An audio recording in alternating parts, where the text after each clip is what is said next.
इस जयंती के शुभ अवसर पे उपस्थित क्रांति दिवस के इस अवसर पे क्रांति दिवस पे उपस्थित सभी मातृशक्ति, पितृशक्ति, युवा शक्ति, युवती शक्ति और हमारे समाज के प्रमुखगण, पदाधिकारी, राष्ट्रीय, प्रदेश, तहसील, जिला, ब्लॉक, ग्रामीण सभी इकाइयों के पदाधिकारी मंच में हमारे विराजमान हैं। सभी के चरणों में सादर सेवा जोहार, गंगा जोहार जोहार।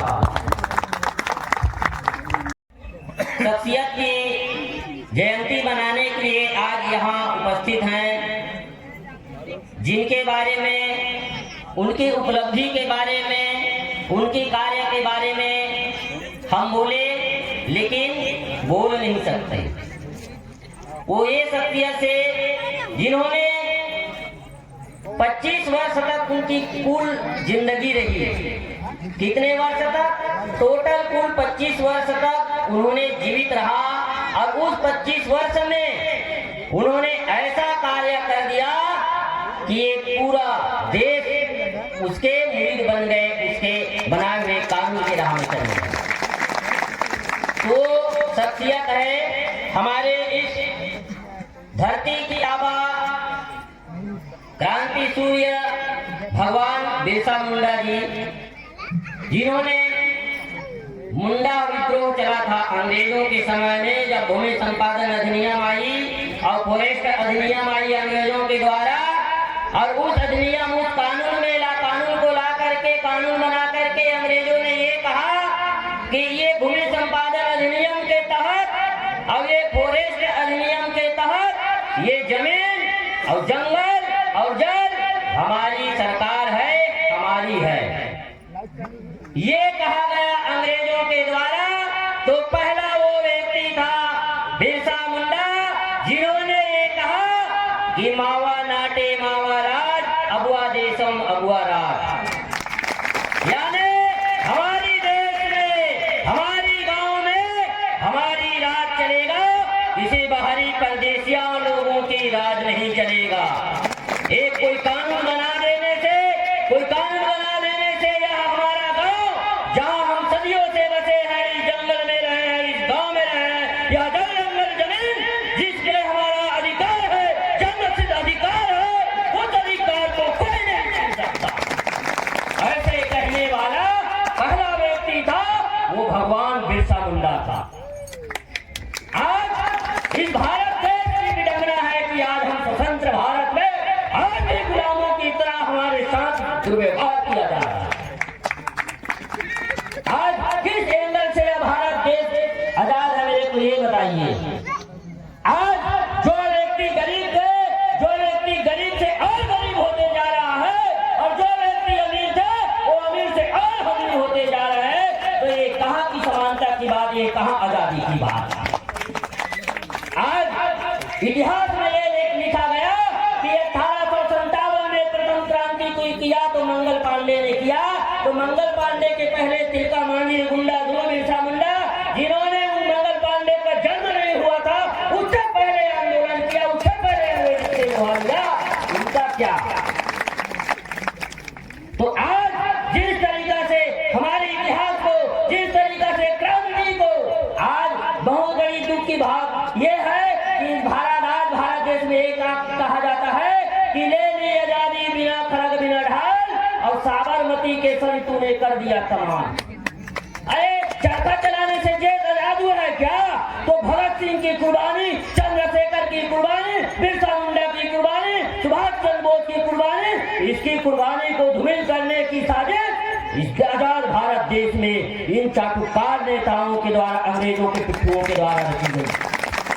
अब इतिहास में जिन्होंने जमीन की लड़ाई लड़ी, जिन्होंने वास्तविकता की लड़ाई लड़ी, जिन्होंने अपने जल जंगल जमीन की लड़ाई लड़ी, जिन्होंने गरीबियों की लड़ाई लड़ी और अंग्रेजों से लड़ाई लड़ते हुए अपनी कुर्बानी दे दी, उनका इतिहास में कहीं नाम और निशान नहीं लिखा गया। और जिन्होंने अंग्रेजों की चाटुकारिता की, अंग्रेजों के जी उजड़ी की, उनके स्वर्णिम अक्षर में उसका नाम लिखा गया। ये आजाद भारत की इतिहास है। आज हम जब बात करते हैं, किसी को, कोई आदमी को पता नहीं कि कौन है बिरसा मुंडा। पहले बात तो इस गांव की क्षेत्र के आदमी जो बुजुर्ग हैं, जो नहीं जानते, सामाजिक सम्मेलन वगैरह में नहीं जाते, वो लोग पहली बार सुन रहे हैं कि बिरसा मुंडा कौन है। क्योंकि हमारे इतिहास को दबाया गया, हमारे इतिहास को लिखा नहीं गया, हमारी कुर्बानी को छुपाया गया।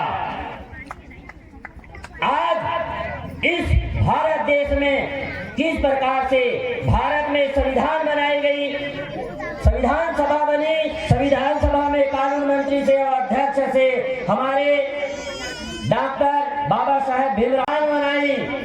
उस संविधान में 12 अनुसूची, 22 भाग और 395 अनुच्छेद और बाद में संशोधन होते गया कई ऐसे संशोधित हो गया, जिसने सबसे ज्यादा अगर अधिकार की बात, हक की बात और संरक्षण की बात, सुरक्षा की बात की गई है तो वो हमारे एसटी वर्ग के शेड्यूल ट्राइब के लोगों के लिए की गई है।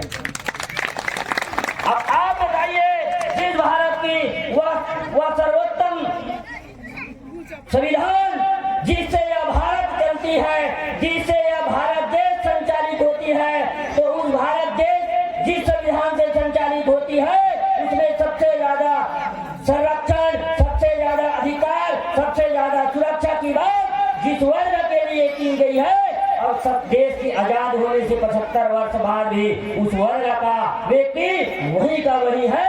इससे ये साबित होता है कि ये देश में शासन करने वाले लोग नकारे और निकम्मे हैं।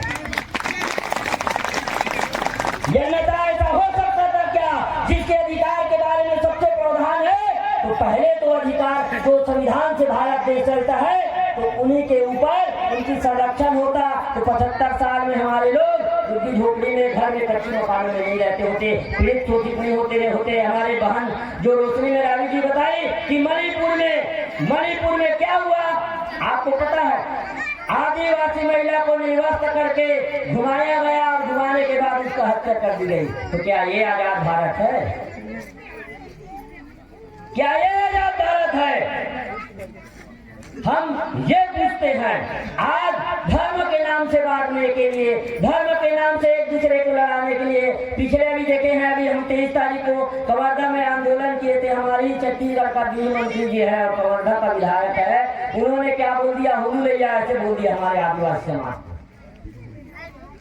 तो हम ये पूछते हैं, ठीक है आप अपना बात करो, हिंदू नेता हो अपना बात करो, हमसे कोई आपत्ति नहीं है। देश को हिंदू राष्ट्र बनाएंगे बोलते हैं। भारत की संविधान में यह भारत धर्मनिरपेक्ष राज्य है और इनके नेता लोग जो है हिंदू राष्ट्र बनाएंगे कहते हैं। कौन? बीजेपी पार्टी के लोग, भारतीय जनता पार्टी के लोग। तो मैं उन नेताओं को तो पहले इस मंच के माध्यम से ये कहूंगा, पहले वो अपने पार्टी के नाम को हिंदू जनता पार्टी करे, क्योंकि भारत है, भारतीय है तो भारतीय यानी धर्मनिरपेक्ष। पहले वो आज कहते हैं कि हिंदुओं की कुंभ में मुसलमानों का ये नहीं लगना चाहिए, वो लगना नहीं चाहिए। पहले तो तुम्हारे पार्टी में तुम्हारे दलान बैठ के मुस्लिम बैठे, उनको हटाओ, उसके बाद आप कुंभ की बात करना। ये जो है आज हमारे एसटी, एससी, ओबीसी 3 वर्ग के व्यक्ति हैं, उनकी झंडा लेकर के दौड़ते हैं, झंडा लेकर के जाते हैं, आंदोलन में डंडा खाते हैं, जेल जाते हैं। और बड़े बड़े नेता जो आप लोगों को बरगलाते हैं, भड़काते हैं, उनके बेटा कहाँ हैं? उनके बेटा बड़े बड़े कॉलेज में पढ़ के डिग्री ले रहे हैं और आपके बेटा क्या कर रहे हैं? उनकी बात मान करके दंगा में शामिल हो रहे हैं, लड़ाई लड़ रहे हैं, जिसका कोई मतलब ही नहीं। इसलिए मैं हमारे एसटी, एससी, ओबीसी के भाइयों को साथ प्रणाम करते हुए निवेदन करूंगा कि अपने बाल बच्चे को भारतीय संविधान की जो अधिकार दिया है, कहते हैं कि हमारे ओबीसी के भाई लोग ये कहते हैं कि एसटी, एससी आरक्षण के बने कहते कि आपस में लड़ाने की बात, तो उनको पता होनी चाहिए इस भारत देश में सबसे पहला आरक्षण किसी को मिला है तो ओबीसी वर्ग को मिला है और उसको लागू करने वाला ओबीसी समाज के कोल्हापुर जमींदार की राजा छत्रपति साहू जी महाराज थे। उनको अपने इतिहास को खोल के देखना चाहिए। आज यह आरक्षण हर वर्ग का कैटेगरी बना है, जहां पे 340 अनुच्छेद 340 में, ओबीसी 341 में और 342 ने एसटी, तीनों वर्ग को सूचीबद्ध किया है। तो पहला आरक्षण किसको मिला है? पहला किस जाति को सूचीबद्ध किया गया है? क्या एसटी को किया गया है क्या? तो ये जो इन लोगों की, चंद लोगों की जो भड़कावे में आकर के लड़ने वड़ने की कोई जरूरत नहीं है। और मैं तो इस मंच के माध्यम से वो सबसे बड़े वो बोलने वाला, हिंदू राष्ट्र बोलने वाला मोहन भागवत को खुलेआम चैलेंज करता हूँ। वो कहता है कि देश में सब हिंदू है कह के, और एसटी और एससी ओबीसी को हिंदू है कहते हैं, तो उनको मैं खुलेआम चैलेंज करता हूँ, हिंदू है तो क्या किस वर्ण में आते हैं ये बताइए। और हम अपनी परंपरा से, हम अपनी सांस्कृतिक व्यवस्था से साबित कर देंगे कि एसटी और एससी और ओबीसी तीनों एक है। आप बताइए, कोई आदिवासी के घर में या कोई भी हमारे एससी भाई के घर में विवाह होता है तो मुंडा करता है, तेल हल्दी चढ़ता है। उनकी बहन भी, हमारे आदिवासी के घर में भी हमारा बुआ, हमारे शादी होगा तो वो सुहासिन सुहासा बनेगा, हमारे दूल्हा दुल्ही बनेगा। उसी प्रकार से एससी के घर में, उसी की प्रकार से ओबीसी के घर में जब दशगात्र होता है तो दशगात्र होता है तो पगबंदी होता है। आदिवासी के समधी पगबंदी में उसका पागा बांधेगा, ओबीसी के लिए समधी उस पगबंदी में पागा बांधते हैं, और एससी के समधी उस पगबंदी में पागा बांधता है। और जब जग जमाना बोलते हैं तो वो भी आदिवासी हो, चाहे एससी हो, चाहे ओबीसी हो, तीनों उसी नारायण दे, उसी दुल्हा दे, उसी बुढ़ा दे, उसी महामाई, उसी ठाकुर दे, उसी केरोदाई, उसी शीतला को मानते हैं कि नहीं? ये बताइए। जब हमारा देव एक है, जब हमारी परंपरा एक है, जब हमारा रीति नीति एक है, तो हम अलग कहाँ से हुए ये तो पहले बता। और हमारी समाज की ये व्यवस्था है कि एक के बगैर एक नहीं होता। जवान आदिवासी हो, चाहे एससी हो, चाहे ओबीसी हो, तीनों उसी नारायण दे, उसी दुल्हा दे, उसी बुढ़ा दे, उसी महामाई, उसी ठाकुर दे, उसी केरोदाई, उसी शीतला को मानते हैं कि नहीं? ये बताइए। जब हमारा देव एक है, जब हमारी परंपरा एक है, जब हमारा रीति नीति एक है, तो हम अलग कहाँ से हुए ये तो पहले बता।